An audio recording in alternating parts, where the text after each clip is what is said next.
My name is Rajiv, and today I'm going to show you how to configure log shipping with always on servers. So in my environment, I have three servers, three SQL servers. Two of them are in availability groups. As you can see, WinSQL 16-1 and -2 are part of the availability group, and the OS cluster. So the OS cluster is Win16 SQL 16-CLU, and the IP of the cluster is 10.10.1.2. I have configured availability group, and the listener name is SQL 16 GR1, and the IP for the listener is 10.10.1.3. So these two servers are part of availability group, and I have a third server called WinSQL 16-3. This will be our log shipping server. So since this is availability group and the database on availability group can be live on either of the replicas, right? There are chances that there could be a failover and that can break the log shipping in normal scenarios. So what we are going to do is we are going to add a shared storage to our Windows cluster, and then we will share the path on this storage. And while configuring the log shipping, we will tell the path of the transaction log backups to be on this shared storage. And once the backups are taken on the shared storage, the ls copy and ls copy job will copy the backups from this storage, and ls restore will restore the backups. So this is the configuration going to be for our scenario, and this is how you can configure log shipping with always on. And if you don't know how to add storage to your Windows cluster, don't worry, you can ask it from your Windows team or storage team to get that storage added. But if you want to do this test on your testing environment, then there is another video I have already uploaded to my channel where I have shown how to configure the shared storage for testing purposes when it comes to configure always on log shipping or SQL Server failover cluster instance. So go watch out that video, and let's jump to our demo section. So now we are going to configure the log shipping with always on. So this is my environment. So I have three servers. The first two servers are part of availability groups, and the third server will be my log shipping server, the DR server.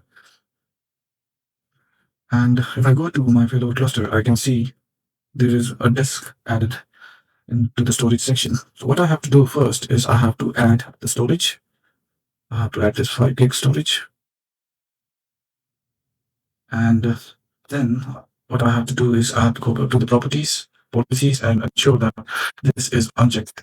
If restart is unsuccessful, fail over all resources in this row. You have to make sure this is unchecked. Go to the properties of this, of the AG role, and go to the listener name, policies, and make sure this is also unchecked. Okay, this way we can ensure that if due to any reason, if this drive doesn't come online, our availability group will not be affected. Now we have added the storage to our role. What we have to do next is we have to go to the storage, right click, properties, and go to the sharing, and we have to share this drive. So since this is test environment, okay, I am giving everyone the full control, but in real environment, please ensure to assign only required permissions to required users. Okay, so now you can see a file server is added over here after sharing the drive. Now let's move to our servers. I'm going to log ship this database AG test SQL 16, and I have already restored this database and left it in the restoring state. Now there is a major point that you have to keep in mind. You have to connect using the listener name. So my listener name is SQL 16 GR1, and from there you have to configure the log shipping. Do not configure log shipping from the primary replica. Always configure log shipping from the listener name. So go to the database properties, transaction log shipping, enable that, and we have shared this path. So the path name is this. I have already created a folder called log shipping on this, as you can see. So we are going to use this folder to take out the backups, and -3 is our DR server. Copy the files here only. Restore, we are going to use standby mode. And yes. So now we should have the ls backup job created. Let's run that job and see if the backup is taken.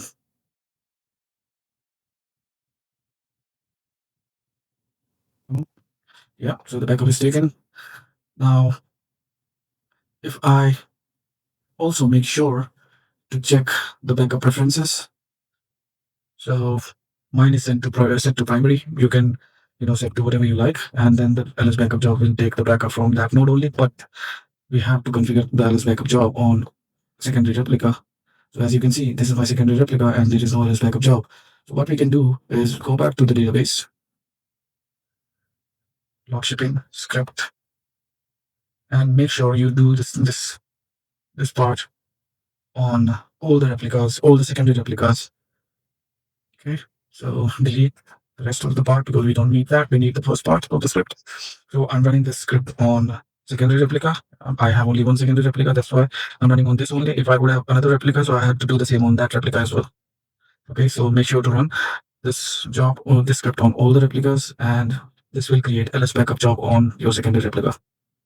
So we do have ls backup job on primary replica, we do have ls backup job on secondary replica, and now we do have ls copy and ls restore job on our secondary DR server, which is log shipping server.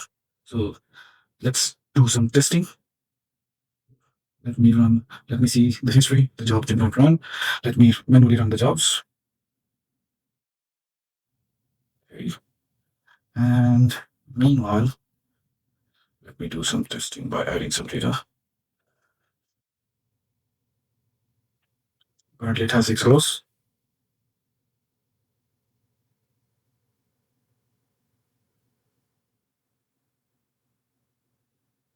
Three rows detected, 3 rows gone.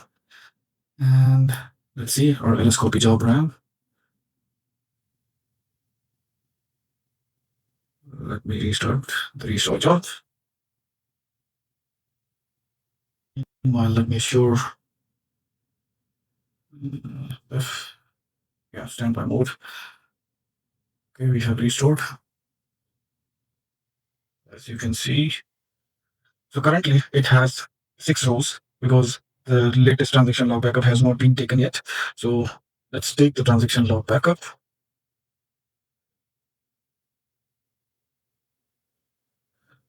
Now you can disconnect your listener name and do whatever you want to do from the replicas, directly from the replicas. So let me take the backup.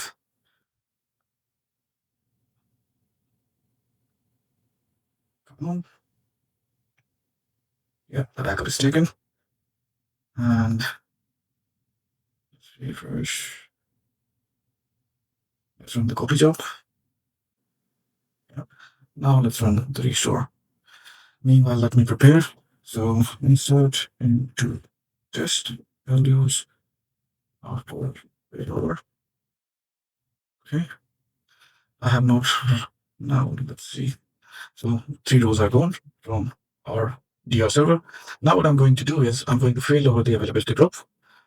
Okay. And then we'll see if the log shipping still works as it should be. So fail over. Yeah. Connect. Next. Finish. Where have we got?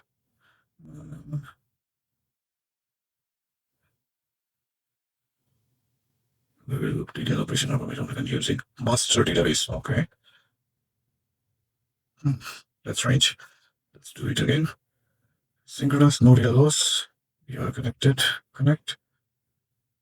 Okay, over here, we have to select default, or you can mention master database as well.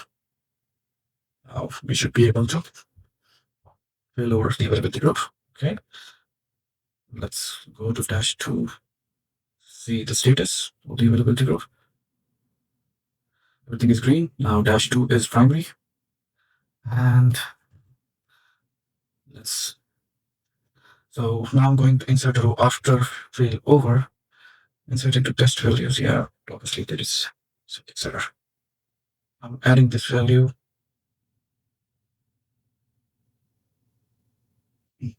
What is... Okay, so varchar 10, that's the problem. Let's add failover. So you can see failover is added. Now let's take the backup.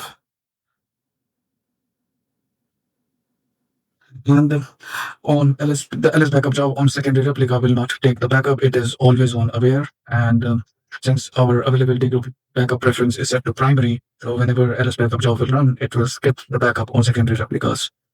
So you don't have to worry that it will start or it will try to take the backup on secondary replica and will fail. No, it won't fail. And let me show you that in action. So this is my secondary replica at the moment. Backup preference set to primary. I'm running this job. This will execute. It will complete, but it won't take the backup because LS backup is always on aware. So if we go to the history and see, so the backup operation on database was skipped because it is part of availability group and not its preferred backup replica, right? So you don't have to worry about this job running on secondary replicas. So the backup is taken. Now let's run the copy job. And meanwhile, we are on -3. Let's execute still 3 because the job is not initiated yet. Let's run that job. So it will restore the latest transaction log backup, and now we should have the fourth entry called failover. And if we have that entry, this proves that failing over of the availability group won't affect the log shipping, and we do have that row added.